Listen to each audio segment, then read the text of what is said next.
He's a beautiful character.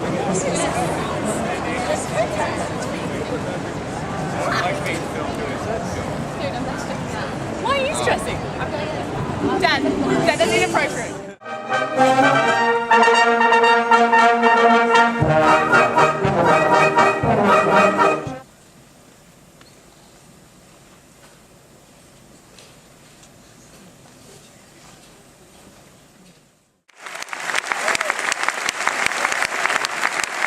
We have a new prize being awarded tonight.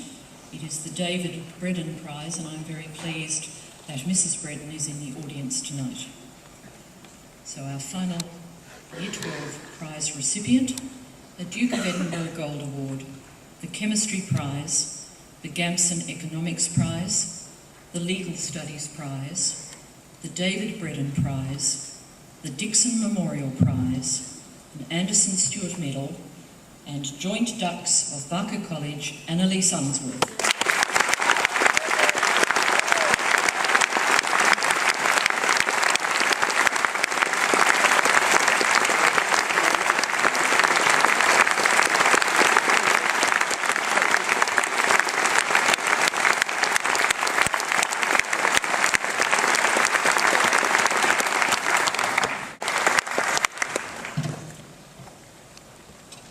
So, for the class of 2010, it has finally come down to this. After all the classes, the exams, the sporting matches, the debates, the plays, the musicals, the camps, the assemblies, the speeches, the presentations, a time to say thank you. For those who are leaving this life at Barker College and starting another, we realise that we're here only because, as Isaac Newton said, we have stood on the shoulders of giants. So thank you. For the years of encouragement, the years of care, and the years of wisdom.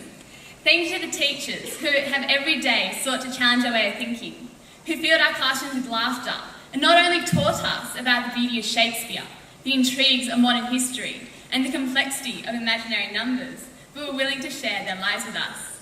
Thank you to the mums and dads who have made Vegemite sandwiches for 5 days a week, 40 weeks a year, for 13 years. Who have found the crushed note at the bottom of the school bag, who have dropped us off at Saturday morning sport, and then raced home to collect the mouth guards, shin pads, cricket helmets, soccer boots and hockey sticks we forgot, who have washed and ironed school uniforms, dried and aired cadet gear, and have listened patiently to hours of music practice and repetition of speeches and plays. Thank you to this school for instilling within us traditions and values, those of honesty, integrity and humility, which has shaped us and taught us about life. For it's not how we handle success, which, looking around this room at the leaving class of 2010, we know there'll be many, but it's how we manage failure and adversity. And then thank you to the students, the individuals who will not come away with a certificate tonight, but who have made this year group what it is. Thank you for smiling in the corridor. Thank you for being willing to commit your time and energy, even if there's no reward. Thank you for your enthusiasm in participating in sport, for your humour and energy for life. It is you who give character to this year group and to whom we owe the greatest thanks.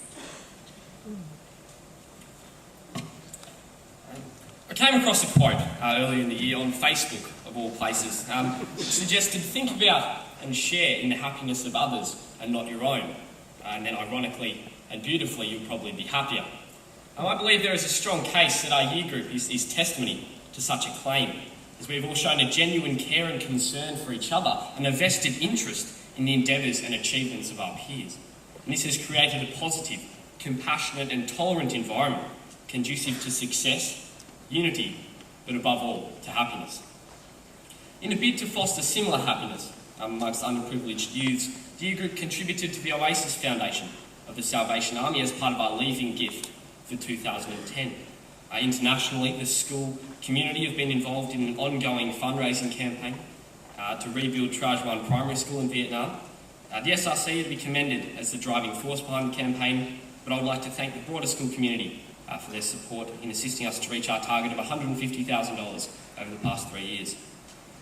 I would like to echo Annie's words and just about every other speaker this evening in acknowledging those whose gifts and achievements may not have lent themselves to speech night success, as I don't believe the leaving class of 2010 can be encapsulated or defined by our quantitative successes and achievements, but rather by the multitude of diverse characters and personalities that have made coming to school such a lively, exciting and at times eccentric experience.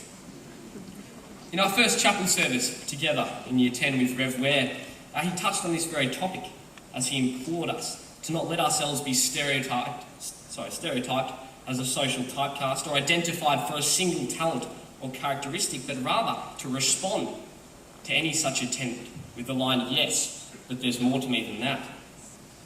At the time, I remember wishing Rev would hurry it along so I could get outside and talk to girls. But on reflection, what I believe Rev was saying was that material success is immaterial and that we should not let our talents and gifts define who we are. And when I think back over the past 6 years, it is the friendships we have made, the experiences we have shared, and the diverse and unique individuals that we have had the opportunity to interact with that stand most prominently in my memory. Whether we realised it or not, I think we successfully took up Rev Ware's challenge. The spirit and tone of the school is largely set by those in positions of authority and leadership. On behalf of the leaving class of 2010, I would like to take this opportunity to say thank you to the school council, Dr. Kefford, Mrs. Field, and all the teachers who have made this incredible journey what it has been. We would like to say thank you to the musicians for their performance tonight, the mothers for the fantastic floral decorations, and all the individuals who have been instrumental in the success of the evening.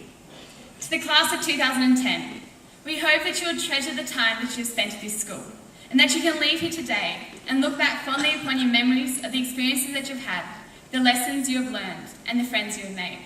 Could I please ask the Year 12 students to stand? And then, would everyone join me in acknowledging the leaving class of 2010?